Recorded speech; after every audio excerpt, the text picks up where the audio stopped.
la seguridad y la confianza que nos suele proporcionar normalmente el entorno familiar. Eso es así, pero no siempre es así. A veces la seguridad, la confianza no la encontramos en el entorno familiar, sino que la encontramos en otro tipo de entornos, pues porque hemos tenido familias en las que no hemos podido desarrollarlo. Por ejemplo, hay dos factores que vulnerabilizan a las personas y les impiden adquirir la resiliencia cuando son pequeños. El primer condicionante es la violencia intrafamiliar. No hace falta ser receptores de la violencia intrafamiliar, solamente con estar presentes en entornos de violencia intrafamiliar, se nos dificulta adquirir estos procesos de resiliencia que vamos a explicar después cómo son, ¿no? Por otro lado, también el segundo elemento que impide a una persona, a un niño, empezar a aprender a ser resiliente desde pequeño es estar en un entorno social pues desprotegido, un poco excepcional, un poco límite, diría yo. Por lo tanto, la resiliencia, algunos nacen con ella, con esa capacidad. Lo normal es que se empiece a desarrollar en las primeras etapas de la infancia, pero no dejamos de desarrollarla nunca. Nos ayuda la seguridad, la confianza y el apego que encontramos en nuestra familia. Y cuando no es así, no suframos, porque también podemos desarrollar la resiliencia cuando somos adultos. Y después os voy a explicar cómo. Por lo tanto, ¿nacen o se hacen? Pues nacen y se hacen, afortunadamente. Para ser resilientes, la forma que tenemos de percibir la vida, de interpretar el mundo, nuestra actitud es fundamental. Las estrategias que adoptamos a la hora de afrontar las dificultades son importantes y, por lo tanto, podemos aprender una serie de comportamientos, podemos tener en cuenta una serie de pensamientos que van a hacer que nuestras acciones puedan ser más o menos resilientes. Os animo a seguir escuchando para ver cómo podríamos o qué habilidades, en este caso vamos ya a las habilidades, qué habilidades van a tener las personas resilientes, qué habilidades y qué comportamientos. Vamos a verlo primero en pilares, en habilidades, y después vamos a ver todo esto traducido a comportamientos que yo creo que acabáis de comprenderlo absolutamente todo. Bien. Para mí y para todos los expertos en resiliencia, hay como 4 grandes pilares en los que se asienta la resiliencia. 4 grandes pilares que vamos a poder trabajar uno a uno, habilidad a habilidad. Vamos a ver cuáles son estos pilares. El primero es la autonomía. Para ser resilientes necesitamos ser personas autónomas. ¿Y qué significa esto? Pues ser autónomo significa tener autoestima. La autoestima es la conciencia de que las personas tenemos una serie de fortalezas para afrontar la adversidad y salir fortalecidos. Por lo tanto, todos tenemos esta capacidad y tenemos autoestima cuando somos conscientes de que tenemos estas habilidades internas para poder afrontar la adversidad.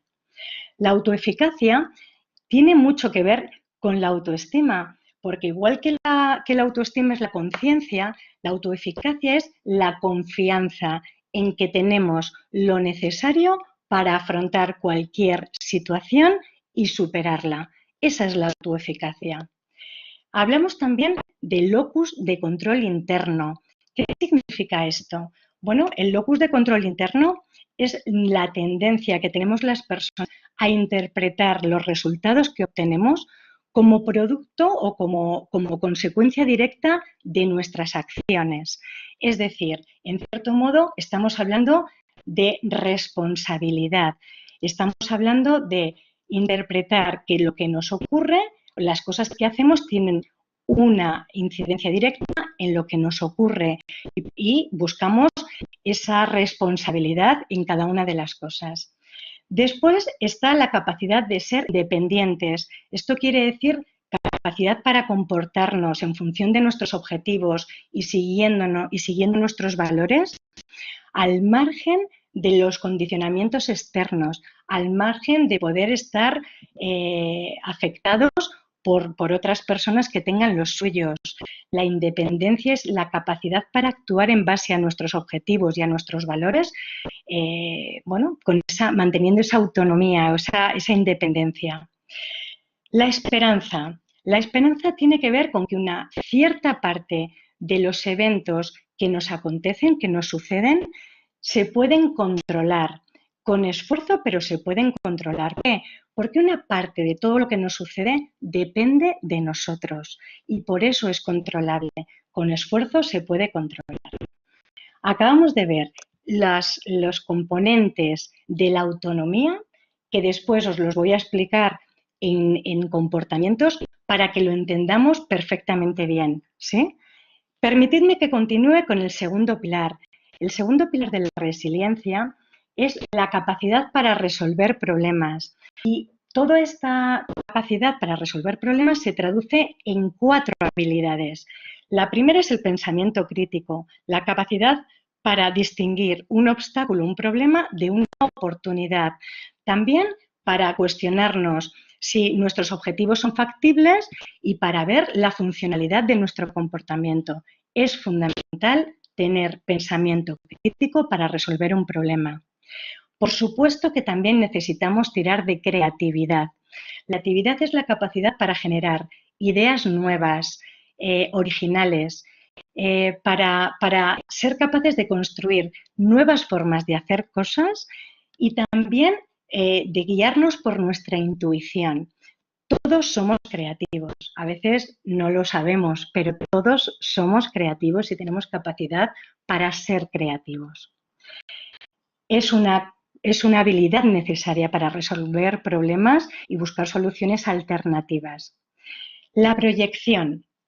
Bueno, la proyección tiene que ver con nuestra capacidad para plantearnos nuevos objetivos, nuevos retos. En la resolución de problemas es fundamental porque además de plantearnos estos nuevos retos, tenemos que encontrar las estrategias adecuadas para afrontarlos, para hacerles frente. Os decía, hemos visto hasta ahora el pensamiento crítico, la creatividad y la proyección como habilidades para poder resolver problemas. Vamos a ver la cuarta habilidad dentro de la capacidad de resolver problemas, que implica generar cambios. Generar cambios tiene que ver con ser capaces de darnos cuenta qué es lo que está sucediendo en el entorno para poder buscar soluciones eficaces. Esto significa generar esa capacidad de generar cambios, ser capaz de estar muy atento a lo que ocurre en el entorno para poder plantear soluciones eficaces.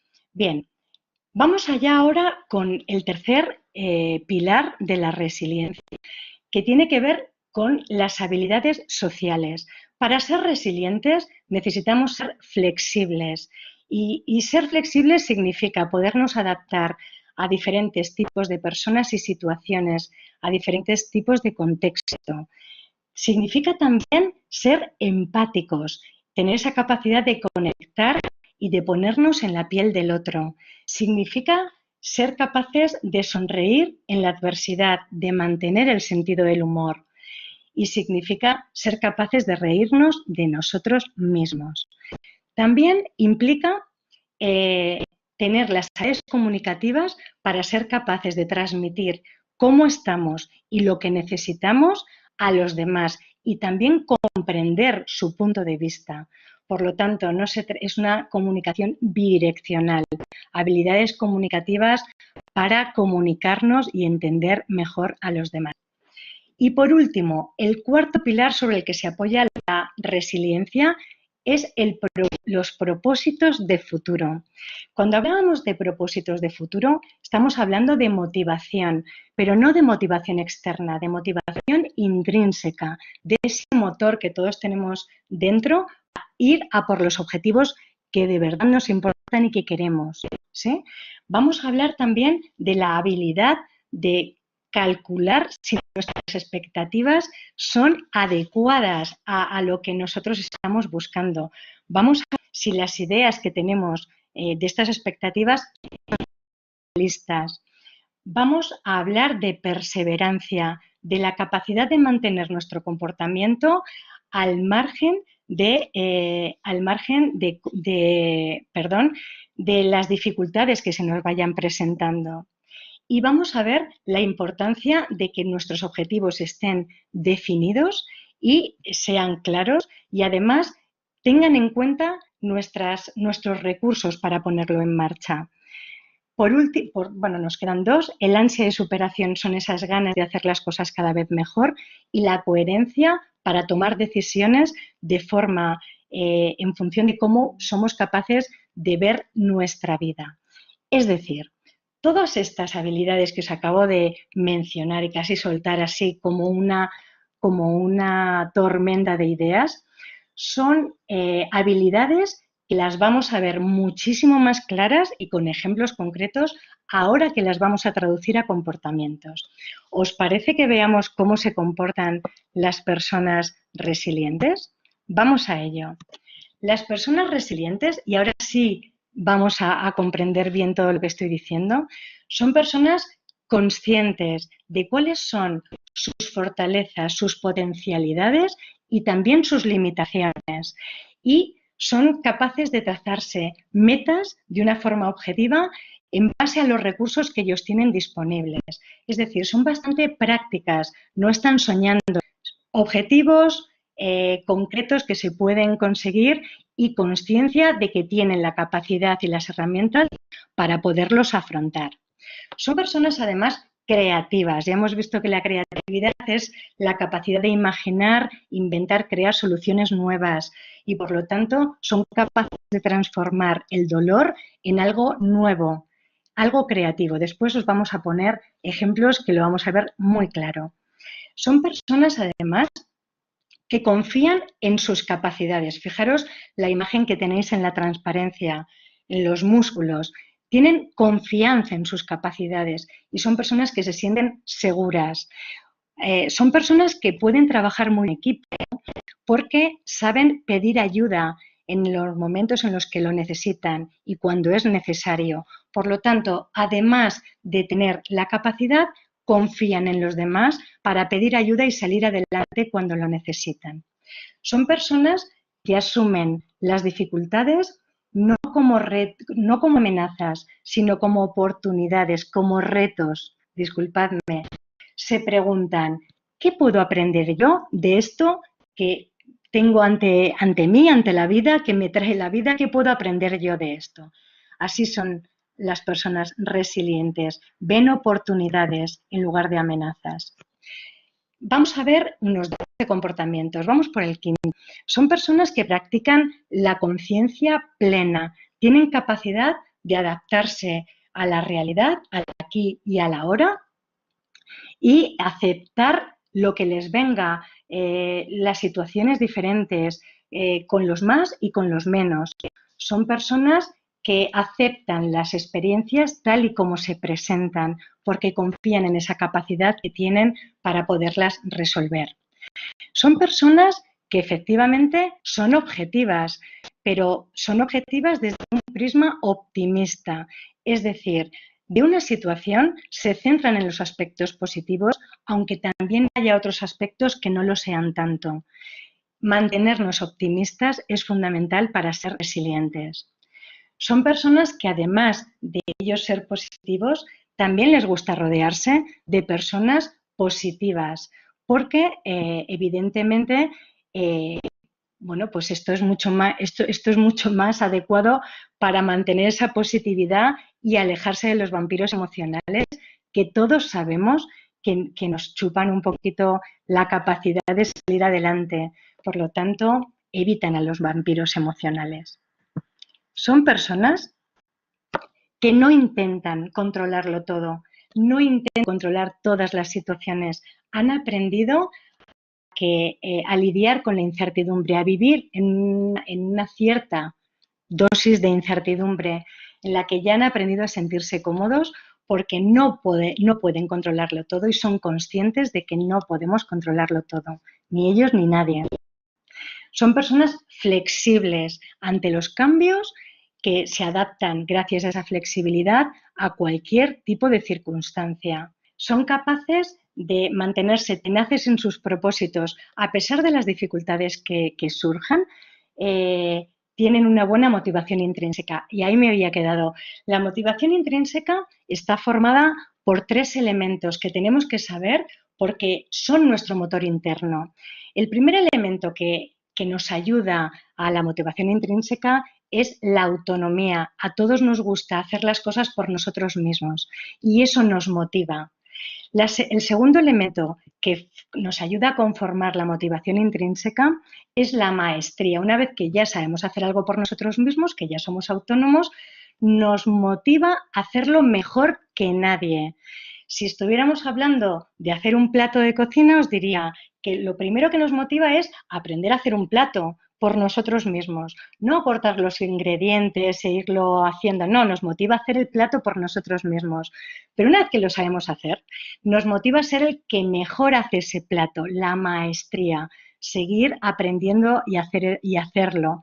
Y por último, el tercer elemento de la motivación intrínseca tiene que ver con el logro, ser capaces de hacer algo en beneficio de alguien o algo que esté por encima de nosotros. El logro, ¿sí? Hacerlo en beneficio de alguien. Pues en el caso de un cocinero, pues por ejemplo podría ser pues en beneficio de su país para dar a conocer la paella en todo el mundo, por decirlo de alguna manera. Este es el comportamiento. Hemos visto los pilares de la resiliencia y los comportamientos que tienen las personas resilientes. Vamos a ver ahora cómo se construye la resiliencia. Porque es importante que sepamos, ya sabemos qué habilidades necesitamos y con qué comportamiento se manifiesta, pero cómo se construye la resiliencia. Vamos a verlo. Bien, yo antes de meterme a explicar brevemente cómo se construye, que es un proceso bastante complejo de explicar, pero bastante, creo, sencillo de entender, os quiero explicar 2 conceptos. Lo primero es la conexión, lo que significa ser una persona. Las personas, ¿qué son? Las personas somos como una especie de triángulo en el que tenemos cada uno de los vértices que veis en ese triángulo están absolutamente conectados. Es decir, las personas somos cuerpo, somos emociones y somos lo que pensamos y lo que expresamos a través del lenguaje. Es importante hacer esta connotación porque lo que ocurre en mi cuerpo afecta a cómo me siento, a las emociones que yo siento y afecta también a mi pensamiento y a cómo expreso ese pensamiento. De tal manera que igual que el cuerpo incide en los otros 2 vértices, cada vértice incide en los otros 2. Por eso es un perfecto sistema triangular, equilátero, donde todo influye en todo. Os lo voy a poner como un ejemplo para que lo veamos todavía más claro. Imaginaros que yo estoy triste, tengo la emoción, me siento triste ante una dificultad, ante un problema, ante un conflicto, ante una situación de estrés, estoy desbordada, me siento triste. He elegido esa, podía haber elegido otra emoción. Yo puedo, trabajando o en mi cuerpo o trabajando en el cuerpo, y aquí lo voy a ir señalando, ¿sí? O trabajando en el pensamiento y en el lenguaje, puedo cambiar esa emoción. ¿Cómo? Bueno, no sé qué os pasa a vosotros cuando estáis tristes, pero mirad, yo os voy a contar lo que me pasa a mí. Directamente cuando yo me siento triste, no tengo casi ganas de hacer nada. Lo que me pide el cuerpo es calma, recogerme. Si es posible, sofá, palomitas y una película en la que si además puedo llorar, pues perfecto porque ya me desahogo. No sé si a vosotros os pide eso, no tiene por qué, a cada uno nos pide algo diferente. Sin embargo, si yo hago eso, me quedo instalada en esa emoción. Lo que yo tengo que entender es que a través de mi cuerpo puedo movilizar la energía y puedo ser capaz de cambiar esa emoción.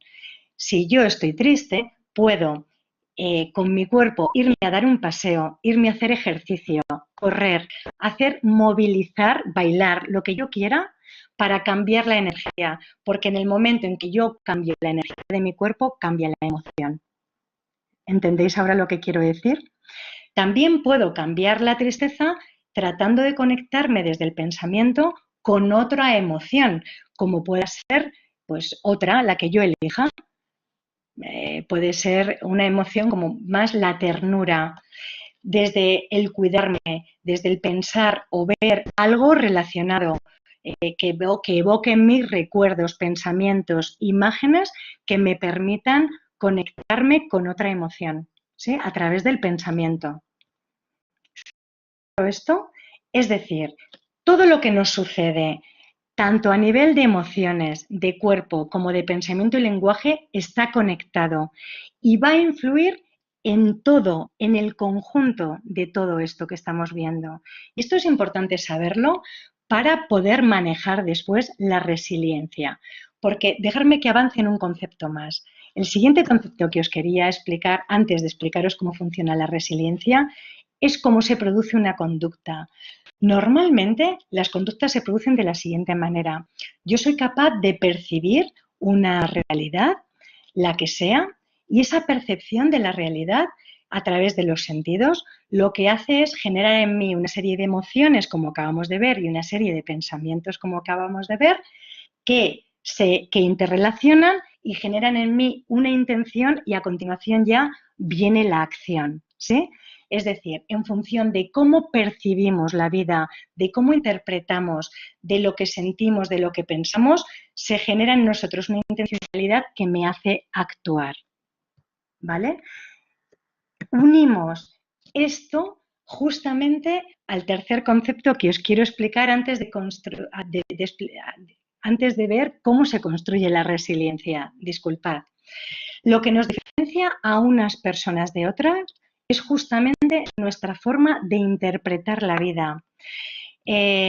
Todas las personas tenemos un filtro, lo que nos diferencia unas de otras es nuestro filtro, que yo llamo al filtro nuestras gafas mentales. Son esas gafas que nos permiten interpretar la vida de tal manera que para nosotros tenga sentido. El filtro tiene que ver con nuestras creencias, con lo que nos ha ocurrido en la vida, con nuestra cultura, con lo inconsciente, con nuestra percepción.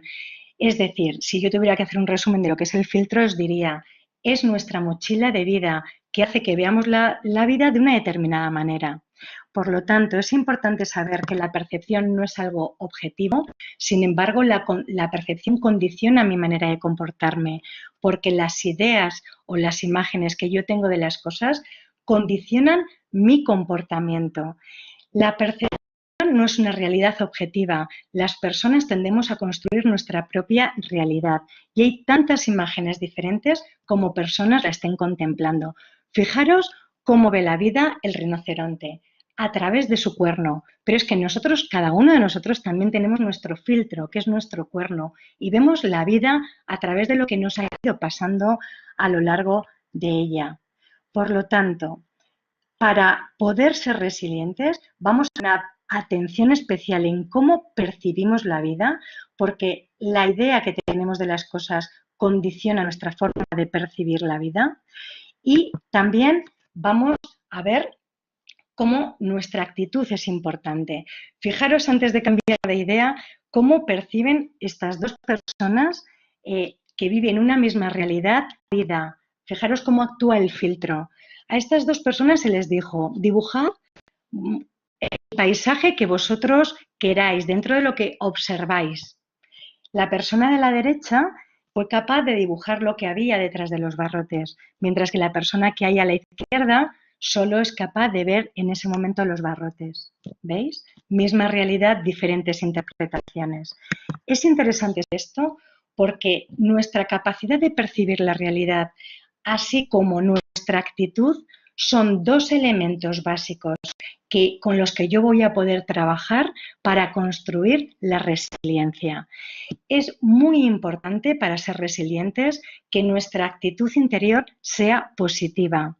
Yo tengo que ser capaz de positivar mi filtro, que esto significa ser capaz de dominar mis imágenes, de dominar yo las imágenes, no dejarme dominar por lo externo, por lo exterior, sino ser capaz de autorregularme, autorregular las emociones, no opacarlas o minimizarlas, no, ser conscientes de lo que me pasa, pero elegir la respuesta que más me ayude a afrontar la situación de dificultad.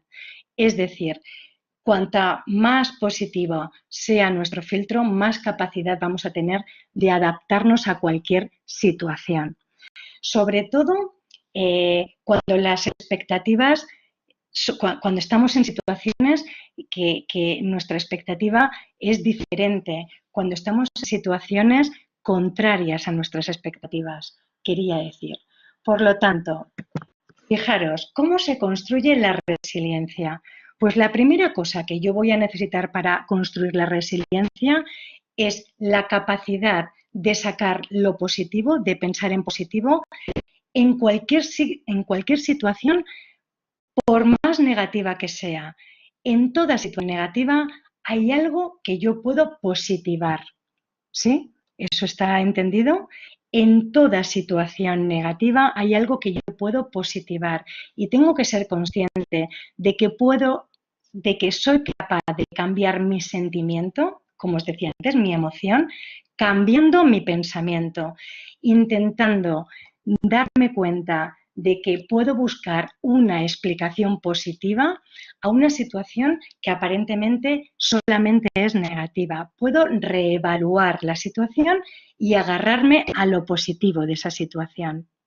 ¿Sí? Bien, implica ser capaces de atenuar el estrés respuesta que nosotros damos en una situación pues, de amenaza, en una situación nueva, en una situación en la que hay un peligro potencial. Cualquier situación de estas nuevas o amenaza o que realmente supone un cambio puede provocarme el estrés. El estrés en sí no es una respuesta negativa, es una energía positiva que el cerebro genera para poder afrontar esa situación de amenaza, para poder salir adelante. Lo que es negativo es sostener en el tiempo las situaciones de estrés, porque entonces ya no estamos hablando de estrés, estamos hablando de distrés, estamos hablando de situaciones en las que generamos una hormona que es la que se genera cuando tenemos una situación de estrés, que es la cortisona, se genera y se mantiene en el tiempo. Claro, un poquito nos viene bien para afrontar una situación de peligro, pero sostenido en el tiempo puede ser incluso peligroso para la salud. Por lo tanto, el pensamiento positivo es el que nos puede ayudar a dominar nuestras imágenes, a no dejarnos perder por el estrés, a no perder la objetividad de lo que nosotros queremos hacer y a obtener una explicación positiva incluso de cualquier experiencia negativa.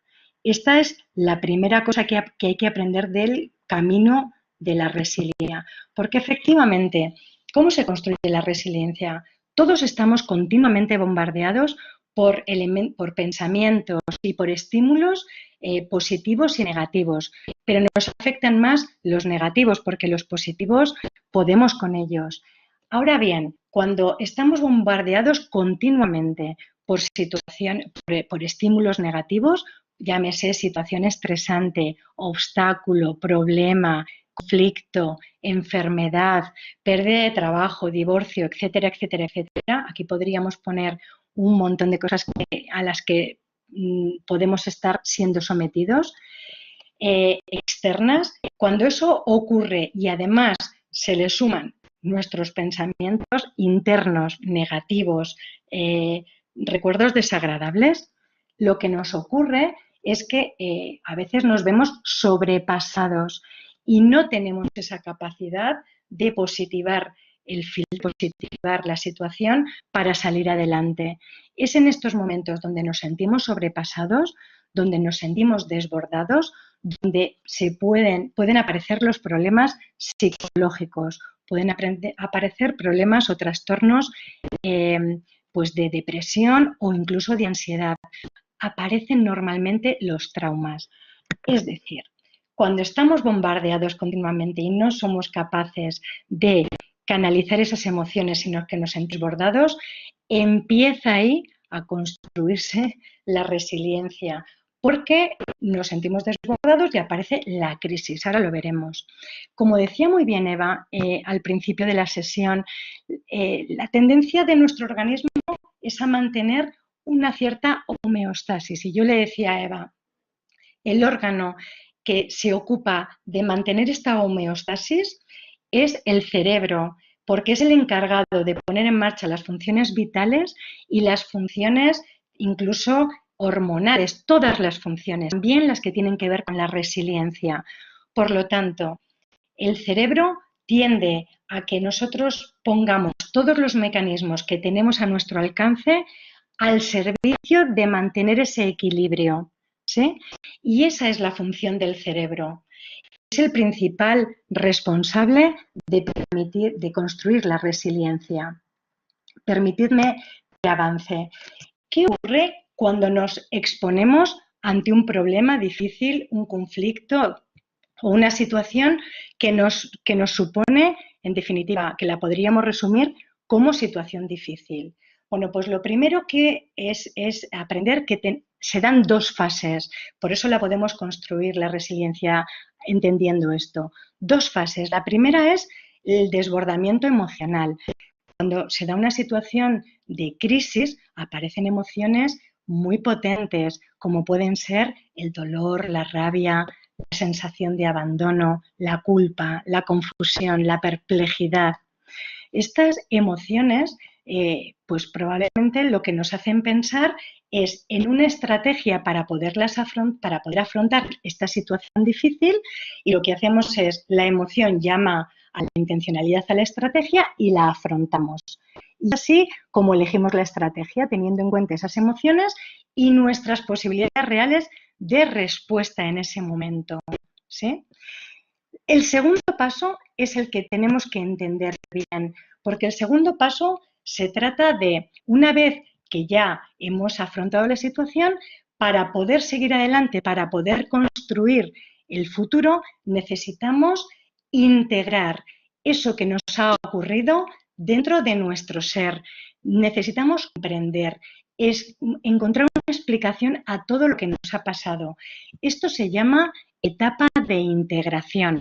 Y hay 4 posibilidades. Una vez que hemos afrontado el estímulo, la emoción, y hemos elegido esa estrategia, hemos afrontado la situación difícil y se nos dan 4 posibilidades. La más positiva de ellas es la primera que os menciono en la presentación, que es la reintegración resiliente, que se da cuando hemos podido poner en marcha las capacidades que tenemos, hemos afrontado el problema, lo hemos resuelto y encima nos damos cuenta de que nos hemos hecho más fuerte y hemos aprendido porque hemos puesto esas habilidades en marcha y nos han funcionado. ¿Cómo nos sentimos cuando nos damos cuenta que ante una situación tenemos las capacidades, lo revemos y lo hacemos y lo afrontamos bien? Pues fenomenal. La reintegración resiliente es la óptima, no es la que siempre se da. Hay otra que también nos permite recuperar esa homeostasis que decíamos, ese equilibrio, que es el retorno a la zona de confort. No es tan positiva, pero día a día estamos recuperando el equilibrio, afrontando situaciones. Pasa lo mismo, hay una emoción, tenemos que elegir una estrategia, la afrontamos y una vez que la hemos afrontado, simplemente volvemos a la zona de confort, recuperamos el equilibrio. No hay tampoco un aprendizaje exhaustivo, simplemente volvemos a la normalidad, ¿sí? Las más complicadas son las que vienen a continuación, que son dos más, ahí está, que son la reintegración con pérdida, que es cuando nos damos cuenta a la hora de poner en marcha la estrategia que no teníamos todas las capacidades necesarias para hacerlo bien. Entonces, pasamos de la situación problemática, la hemos afrontado, pero perdemos confianza en nuestras capacidades. A eso se le llama reintegración con pérdida, ¿sí? Y por último, está la reintegración disfuncional, que es exactamente una reintegración con pérdida, pero se le añade un factor algo más negativo, y es que le sumamos un comportamiento no adaptativo porque no sabemos hacerlo de otra forma. Hablamos de alcohol, drogas, soluciones no adaptativas que utilizamos para superar esa situación, ¿sí? De tal manera que, ¿cómo se construye la resiliencia? Os decía, fundamental, nuestra forma de percibir, de interpretar el mundo, de cambiar nuestro pensamiento buscando una reevaluación positiva a lo que nos ha ocurrido, porque no hay duda de que las personas necesitamos, después de haber superado una crisis, una situación difícil, traumática, entender por qué hemos tenido que pasar por ese proceso, ¿sí?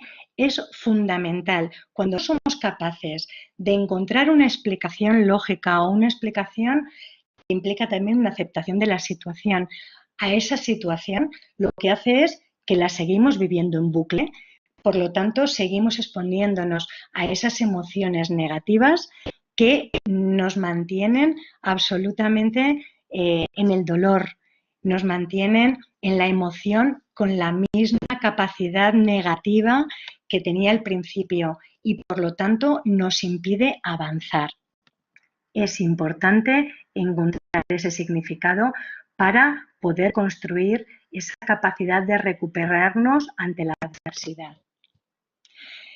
El trauma es justamente o se produce cuando no somos capaces de encontrar de desactivar esas emociones negativas y neutralizarlas. Se produce cuando estamos continuamente expuestos a situaciones estresantes que nos sobrepasan y no sentimos que tengamos esos mecanismos de afrontamiento. Cuando se produce un trauma, el cerebro no funciona exactamente como funciona ante la adversidad. Cuando estamos afrontando una situación difícil, adversa, tenemos toda la capacidad, sin tocar, para poder elegir la estrategia necesaria y afrontarlo. Para ante el trauma, no. Ante el trauma, nuestro cerebro deja de funcionar como lo venía haciendo y, por lo tanto, nos quedamos ahí anclados en preocupaciones, podemos incluso somatizar esos problemas, podemos manifestar comportamientos disfuncionales, de tal manera que acaba afectando a nuestro equilibrio emocional. Esto es así y fijaros, ¿qué etapas pasamos las personas para ser resilientes? Pues lo habéis dicho vosotros en el chat, yo he visto clarísimo que lo habéis entendido perfectamente bien. La primera etapa es que para poder ser resiliente algo me tiene que pasar. La resiliencia se empieza a trabajar en la infancia y lo ideal es irla trabajando poco a poco, pero obviamente siempre nos ayuda las cosas que nos pasan a desarrollarla. Por lo tanto, condición para desarrollar la resiliencia, que se produzca una situación inesperada, un problema, una crisis, un conflicto, cualquier cosa que nos saque de nuestra zona de confort y que provoque en nosotros una situación de adversidad o incluso un trauma. Cuando esto sucede, conviene que identifiquemos las causas de lo que nos está ocurriendo.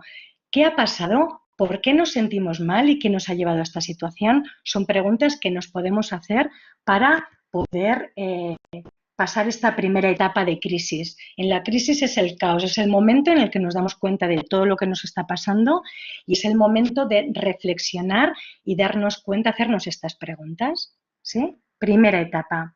Segunda etapa. Normalmente ahora viene una etapa de reflexión. Los expertos hay de todo, van desde introspección a etapa de duelo. En el fondo estamos hablando de ser capaces de meternos dentro de nosotros mismos, de reflexionar y de ver, de observar cómo nos sentimos, qué es lo que nos está pasando. Porque cuando somos capaces de observar nuestros sentimientos, no librarnos de ellos, no darles patadas porque no nos apetece tenerlos, sino cuando somos capaces de observarlos, de estar tranquilos, de mantener la calma y ver un poco qué es lo que nos está provocando, a veces los estamos desactivando esos sentimientos. A veces solamente con prestar atención ya estamos dando una respuesta positiva, que es darle esa atención y, por lo tanto, a veces, si no son muy graves, pues se pueden hasta incluso dispersar. Otras veces no, y necesitamos pasar una etapa de duelo, de pérdida, algo hemos perdido. Después de una crisis que no hemos podido superar o que nos está costando superar, tenemos que ver cómo nos hemos sentido, profundizar en ese sentimiento y darnos cuenta de que tenemos que atravesar ese proceso de duelo. A veces lo podemos hacer solos, pero otras veces no podemos hacerlo solos. Vamos a necesitar la ayuda de un profesional que nos ayude a superar esa etapa de duelo. Hay una pregunta que me suelen hacer y es, bueno, ¿está estimado un tiempo que tiene que durar el duelo? Pues hombre, no, depende de la persona, de las circunstancias, de qué tipo de situación estemos hablando. Lo que sí es cierto es que va a haber esa etapa de reflexión, de profundización, esa etapa de pérdida y de superación para poder continuar avanzando. Una vez que ya he conectado con lo que pasa, pasamos a la etapa de aceptación. Fijaros, en la vida yo he aprendido que cuanto más me resisto a algo, más persiste. No sé a vosotros, no sé si es vuestro caso, pero lo que sí he aprendido es que una vez que ha habido una crisis, una vez que he profundizado en qué es lo que me está pasando, el siguiente paso que tengo que dar es aceptar que me está pasando a mí. Le podría haber pasado a otro, pero me está pasando a mí.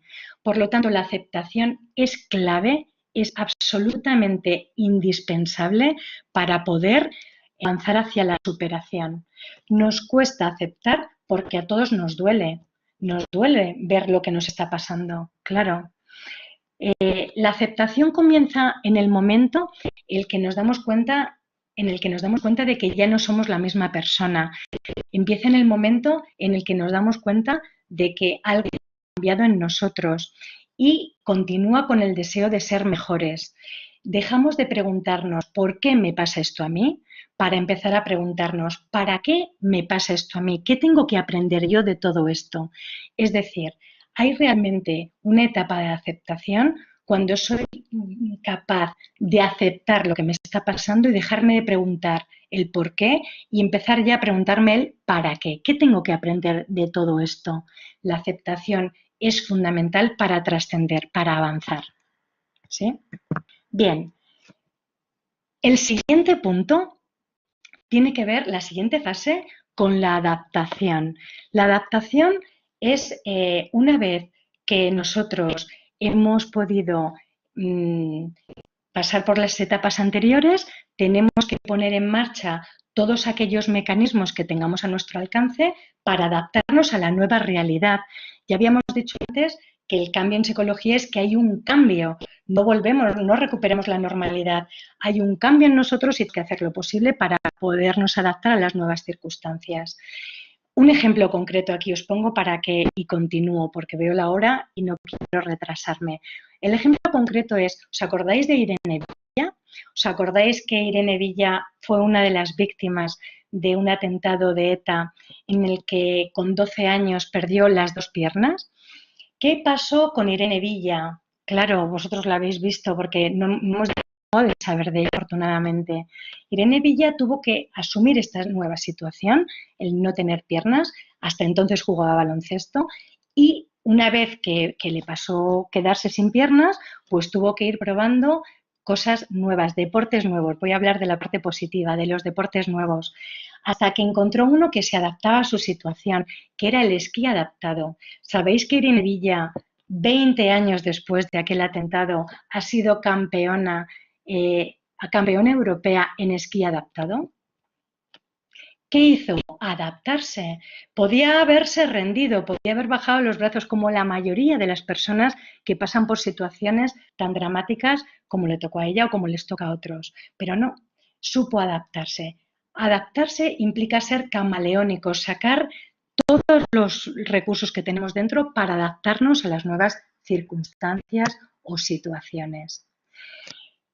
Además de estas 4 etapas, ahora sí voy a dar algunas pistas de cuestiones concretas que nos van a ayudar a ser más resilientes. Yo lo llamo aderezos. Es como si hasta ahora tuviéramos la ensalada con esas 4 etapas y a partir de ahora le ponemos un aderezo más que nos va a ayudar a ser más resilientes. Hay personas que lo llaman etapas. Yo no son etapas. Para mí son factores que nos ayudan a ser más resilientes. El primero fundamental es alimentar las relaciones personales.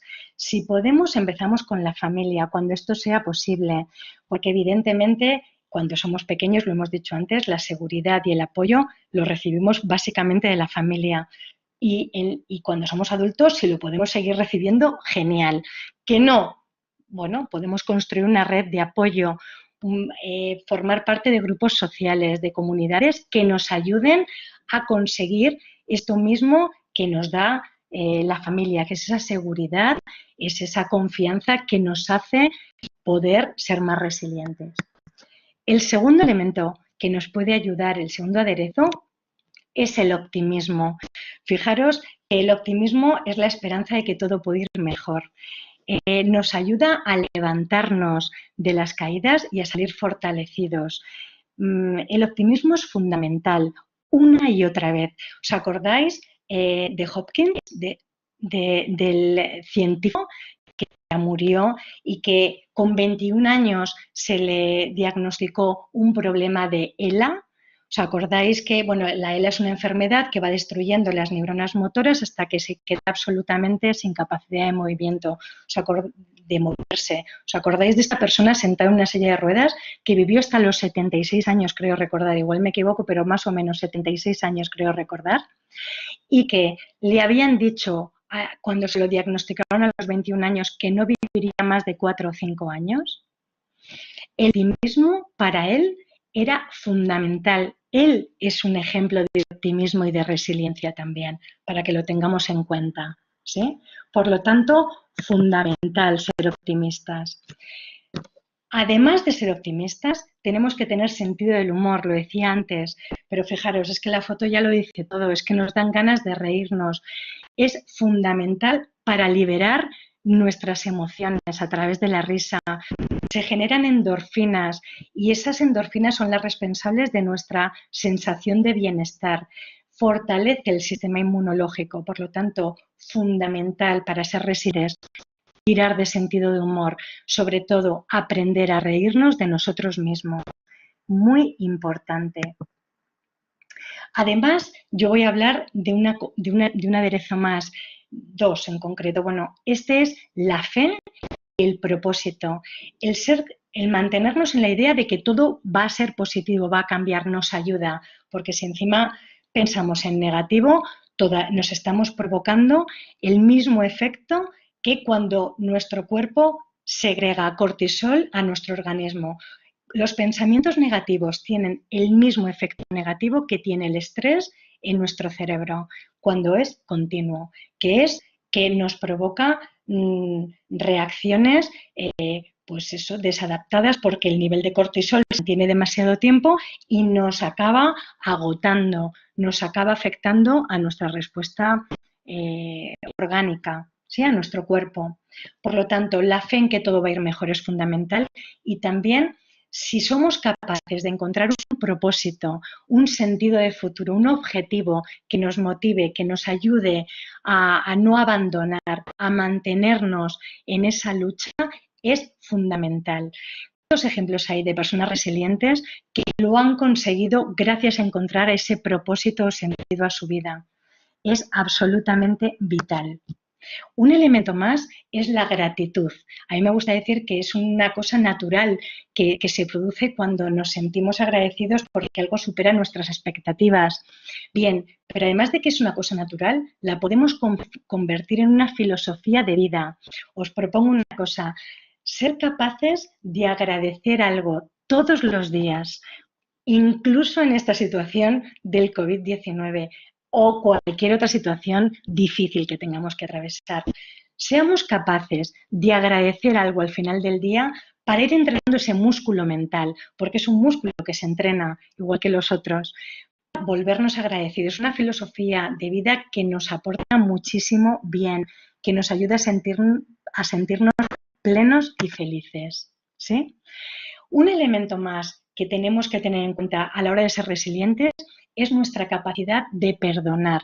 Fijaros que cuando el dolor nos lo provocan las personas, no los hechos, sino que asociamos nuestra situación de crisis, de dolor, de dificultad, conflicto, etcétera, etcétera, etcétera, a una persona, todavía nos anclamos más en las emociones negativas, nos cuesta más superarlo, porque no sabemos hacerlo, no sabemos cómo.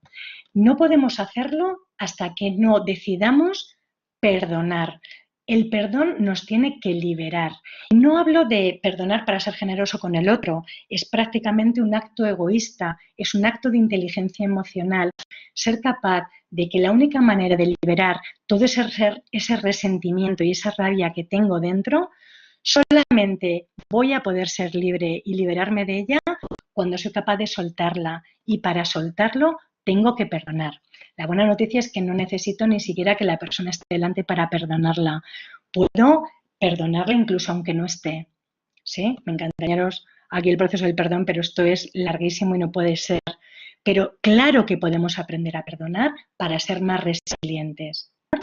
Me gustaría presentaros algunas herramientas de entre todas que hemos podido traer aquí. Bueno, yo traigo estas, a lo mejor vosotros tenéis otras. Estaba leyendo que dice que considera que estamos en un continuo proceso de complementar nuestra resiliencia, y así es. ¿Sabéis cuándo empieza a funcionar mal la resiliencia? Pues había un chiste, una broma que Víctor Frank, que es otro ejemplo de resiliencia muy potente, decía a las personas a las que él ayudaba. Le decía, bueno, empieza mal a partir de los 120 años, claro, porque ninguno está vivo. Es decir, siempre estamos complementando nuestra resiliencia y nuestra capacidad de ser resilientes, por supuesto que sí. Vamos a ver ahora qué herramientas concretas quiero que conozcáis, porque aquí en la presentación os van a quedar perfectamente explicadas, pero yo os las comento porque me parece que son cosas que son bastante fáciles de aprender y poder aplicar después. La primera herramienta que os quiero traer, perdonad, es la reestructuración cognitiva. ¿Por qué traigo esta herramienta? Pues precisamente porque hay muchas personas que nos cuesta cambiar el pensamiento. Nos cuesta menos movilizar el cuerpo, nos cuesta menos conectarnos con las emociones, pero cambiar esos pensamientos desadaptados, esas ideas que tenemos de nosotros mismos y que no nos ayudan a conseguir nuestros objetivos, nos cuesta. Bueno, pues aquí vamos a comentar esta herramienta que nos va a ayudar precisamente a hacer eso, a cuestionar nuestros pensamientos desadaptados, esos pensamientos que además nos generan un impacto emocional negativo, que nos hacen daño y que nos queremos quitar. Así que yo os recomiendo, para que lo explique, que todo el mundo piense ahora mismo en algún pensamiento que le gustaría desactivar, porque la reestructuración cognitiva lo que nos va a ayudar es a desactivar esos pensamientos incómodos. ¿Sí? Vamos a ver cómo se hace esto. Bien, pues nos vamos a hacer una serie de preguntas. Vamos a elegir un pensamiento o una creencia que quieres activar y nos vamos a hacer una serie de preguntas.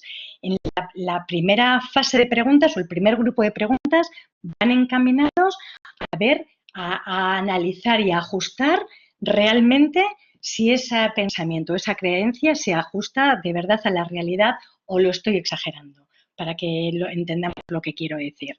Entonces, me tengo que preguntar, ¿tengo evidencia suficiente? ¿Qué datos confirman lo que estoy pensando de mí? ¿Se trata de una interpretación parcial? ¿Estoy pensando en términos de todo o nada?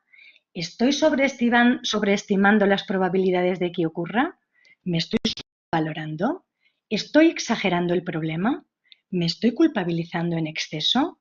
¿Mis pensamientos se basan más en lo que siento que en los hechos? Todas las preguntas no me van a ayudar igual. Hacéroslas todas y contestar las que mejor o más os resuenen a vosotros. Pero es importante contar con una batería de preguntas porque en función de ese pensamiento o esa creencia pues algunas me van a servir más y otras menos. Que tengo una batería, seguro que encuentro las que necesito. Bien. Para continuar con esta estrategia, voy a seguir analizando las consecuencias que para mí tiene tener esos pensamientos. Y voy a hacerme estas preguntas en el punto 2. ¿Eso, pensar de esta manera me es útil? ¿Me ayuda a sentirme como yo quiera? ¿Cómo influyen esos pensamientos que yo tengo en mis relaciones interpersonales? ¿Me las facilita? ¿Me las dificulta? ¿Cómo incide además en mi estado de ánimo? ¿Entendéis? Se trata de desactivar y para desactivar analizo las consecuencias en este caso, en este grupo 2. Vamos con el tercer paso. Para aplicar esta técnica sigo haciéndome preguntas y lo que puedo hacer en este caso es analizar qué pasaría en el peor de los casos, que eso que pienso de mí fuera cierto, que esa creencia o pensamiento que tengo de mí mismo fuera cierto, ¿qué pasaría? ¿Es tan grave como yo lo interpreto? Y ahí va este listado de preguntas. ¿Sería realmente tan grave como lo imagino? ¿Qué efecto tendría en mí, en mi vida, perdón, dentro de un mes o un año esta forma de pensar mía?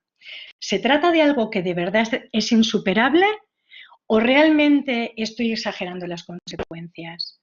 ¿Cuáles son los pros y los contras de esta situación? ¿Sí? ¿Veis cómo voy poco a poco desactivando ese pensamiento? Cuando lo hagáis vosotros con tranquilidad y profundidad, veréis las respuestas. Y por último, cuarto bloque, para hacer esta estrategia de reestructuración cognitiva. Voy a tratar de encontrar un pensamiento alternativo a ese que me está machacando y que no me está ayudando a conseguir lo que yo quiero conseguir, que no me hace sentir bien. No se trata de asumir un pensamiento positivo a ultranza, sino de encontrar una fórmula para afrontar la adversidad de una forma menos dramática, menos traumática, más fácil. ¿Sí? Pregúntate, ¿hay alguna otra forma de interpretar lo que me está sucediendo? ¿Qué me diría un amigo en esta situación? ¿Qué podría hacer? No, ¿podría hacer algo más? ¿Podría haber algo más productivo para solucionar el problema? ¿Qué probabilidades tengo de lograr lo que me propongo? ¿Tendría mayores probabilidades si afronto esta situación con un estado de ánimo más positivo? Pues aquí las tenéis. Son preguntas valiosísimas. Con una técnica sencilla, cojo un pensamiento, una creencia que quiero desactivar de mí mismo y me la paso por toda esta ristra de preguntas con los objetivos que os indico en cada uno de los puntos. Veréis cómo os ayuda. Esta es la primera herramienta que yo quería traer. La segunda se trata un poco en la línea que todos conoceréis de programar a nuestro cerebro. Nuestro cerebro es programable. Aquí la segunda técnica serían las afirmaciones poderosas. ¿Qué otra cosa puedo hacer para, además de quitarme esos pensamientos que me molestan, para ser más resiliente? Pues repetirme, sobre todo cuando más lo necesito, una afirmación poderosa que tiene que tener 5 características. Tiene que ser positiva, fundamental, porque la mente no entiende el no. No penséis en Rafa Nadal con un tutú rosa, que acabáis de hacer todos. Pensar en Rafa Nadal con un tutú rosa, claro. Por lo tanto, afirmación poderosa, positiva, redactada en positivo, redactada también en presente, que sea visual y emocional, para que realmente tenga todas esa potencia positiva, presente, visual y emocional. Vale, por ejemplo, os he puesto un ejemplo. Tengo en una situación en la que yo necesito repetirme esto porque no estoy calmada, me repito, tengo la fortaleza para salir adelante y sentirme equilibrada y controlada. Es un ejemplo, ¿sí? Luego, una técnica más es la afirmación poderosa. Son 2 técnicas, ambas dirigidas al pensamiento, ¿lo veis? Os voy a traer más, todas van dirigidas al pensamiento. Esta va dirigida, bueno, es la visualización, la capacidad de imaginar lo que quiero que me suceda, lo que bueno, había alguien por ahí que decía muy importante, a ver si me sopláis y me recordáis quién era, que decía, lo que no soy capaz de imaginar no sucede. La visualización es una técnica que consiste en ser capaz de imaginar lo que yo quiero que me dé en la vida para ir programando mi cerebro y que llegue a cumplirse. Hay muchos ejercicios en programación neurolingüística que nos pueden hacer esta visualización correctamente y una vez que hemos imaginado que hemos superado esta situación, imaginemos que es la respuesta a una superación de una crisis o un problema, ¿sí? Pues me imagino que lo he superado y desde el estado de saber que lo he superado, me pregunto cómo lo he hecho y mi cerebro empieza a ser capaz de contarme qué cosas tendría que hacer para poderlo afrontar. Por lo tanto, es capaz de traer a la práctica esa visualización, ¿sí? Bien. Otra técnica es que estaba dirigida totalmente al cuerpo y a las emociones. Bueno, es el mindfulness o la atención plena. Bueno, tiene la base en la meditación. A partir de ser capaces de mantener un patrón de respiración profundo, de convertirnos en observadores de lo que ocurre en nuestra mente, sin apegarnos a nada a ningún pensamiento, simplemente estando presentes en el momento actual, en silencio, respirando, ser conscientes de qué pasa por mi mente y tratar de descargar mi mente de esos pensamientos automáticos, repetitivos, negativos, que se van produciendo a lo largo del día a día por la dificultad de responder adecuadamente a cada una de las cosas que nos acontecen o que nos suceden, ¿sí? Por lo tanto, nos sitúa como un observador externo. Sé que habéis oído hablar del mindfulness, con lo cual es una técnica maravillosa para ser más resilientes y tenéis muchísimas aplicaciones, muchísimas cosas en YouTube gratuitas que podéis tirar de ellas para entrenar vuestra mente, entrenar el aquí y el ahora, ¿sí? Otra técnica es la escritura emocional. La escritura emocional es fundamental para liberar nuestras emociones. Hay veces que lo que nos ocurre es tan fuerte para nosotros que no queremos compartirlo con nadie, ni siquiera con un amigo. No pasa nada, tenemos esta técnica, apoyaros en escribir sobre vuestras emociones, sobre lo que os sucede, porque aunque al principio nuevamente se intensifican esas emociones al estar recordándolas, rememorándolas y poniéndonos otra vez ante la situación traumática, rápidamente somos capaces de superar esa situación y de superar una situación de depresión o de ansiedad que nos permita recuperar ese equilibrio, esa homeostasis que nos decía Eva al principio, de mejorar nuestras relaciones interpersonales e incluso de mejorar nuestro desempeño laboral.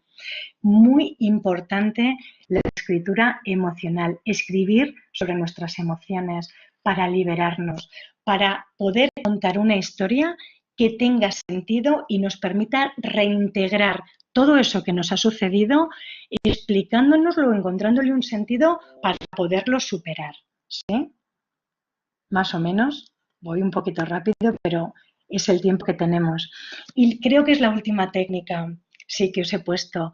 Una técnica más es desarrollar cualquier tipo de arte. Todas las producciones artísticas están hechas para superar la tragedia. Da igual que hablemos de cine, de literatura, de música, de teatro, de danza, de deporte. Para mí el deporte también es un arte. Yo tengo una hija futbolista que es una artista y claro que es un arte, no para mí. Para muchos expertos en resiliencia, el deporte forma parte del arte y por lo tanto forma parte de darnos una oportunidad para crear, para la creatividad, para la liberación de emociones. Desarrollar cualquier tipo de actividad que tenga que ver con todo esto nos va a hacer más resilientes porque nos va a permitir afrontar esas dificultades y tener la vista de otras, algunos para soltar, otros para intercambiar. Fijaros lo que es el teatro, fijaros lo que es el cine. Yo puedo superar una situación que no he sabido afrontar yo sola viendo cómo la supera el protagonista de una película. Claro que sí. Si la película realmente está hecha por personas que incluso han pasado por ahí, porque muchas de las tragedias que acontecen pues son biográficas, diría yo, autobiográficas. ¿Sí? Bien. A 3 elementos básicos que tengo que tener absolutamente en cuenta si yo quiero no solamente ser yo resiliente, sino ayudar a otras personas a ser más resilientes. Sean compañeros, amigos, parejas, hijos. Todo lo que vamos a decir nos ayuda para todos ellos, para absolutamente todos. Vale, ¿qué 3 cosas no puede dejar de lado un tutor de resiliencia para hacer bien su trabajo? Porque estoy de acuerdo con María José, que lo que más nos ayuda normalmente es compartir nuestras experiencias con otras personas. Normalmente no tenemos 20.000, tenemos las más cercanas, las que realmente podemos depositar nuestra confianza en ellas. Por lo tanto, vamos a pensar en 1, 2, 3 personas. Bueno, dicen que amigos, amigos, con los dedos de una mano, ¿no? Ahí lo dejo. Bien, primer elemento fundamental que no puedo olvidar, si yo quiero poder ayudar a otros a ser resilientes, tengo que empatizar con la persona y aceptarla como es, de manera incondicional, aunque se equivoque, aunque cometa errores. Y aquí pienso en mi hija, pienso en amigas, ¿no?, a las que yo he tratado de ayudar y que a veces cometemos el error de empatizamos, pero inmediatamente les queremos decir lo que tienen que hacer. No, no. Un tutor de resiliencia se tiene que limitar a empatizar y a aceptar a la persona tal y como es, por más errores que cometa. Condición clave para poder hacer de tutor de resiliencia. Si no es así, no vamos a poderla ayudar. Vamos a tener que ser esa fuente de apoyo en la adversidad, a pesar de lo que ocurra y lo que haga esa persona. Segundo elemento que no puedo obviar. Tengo que ser capaz de confiar en la capacidad que tiene la persona para salir adelante. Si yo no confío en esa persona, ¿cómo le voy a transmitir esa confianza? Luego yo tengo que confiar en esa persona y en su capacidad para salir adelante. Es fundamental que aprenda a transmitirle que él tiene la capacidad o ella la capacidad de salir adelante. Dar confianza, generar confianza y permitir que saber transmitirle que confiamos en ella. Ese es un gran elemento para poder hacerlo bien. Y el tercer elemento que me parece fundamental para ayudar a alguien es potenciar su autonomía y ver la vida desde otro punto de vista. No se trata de quitarle las piedras del camino y decir lo que tiene que hacer. No, es que esto es lo que nos sale, ¿eh? No, es que tú lo que tienes que hacer, no. Lo que tiene que hacer cada uno lo tiene que decidir cada uno. Nosotros tenemos que ser capaces de nuestros hijos, nuestros amigos con dificultades, nuestras parejas, de darnos cuenta de qué dificultades tienen, hacerles ver un punto de vista alternativo si creemos que eso es importante y permitir que ellos mismos desarrollen su autonomía para hacer frente a la adversidad. Es decir, no podemos llevar su carga, es imposible, ¿sí? ¿Qué les hace pensar? Hacerles ver la vida desde otro punto de vista. Cuando respetamos eso, ya está.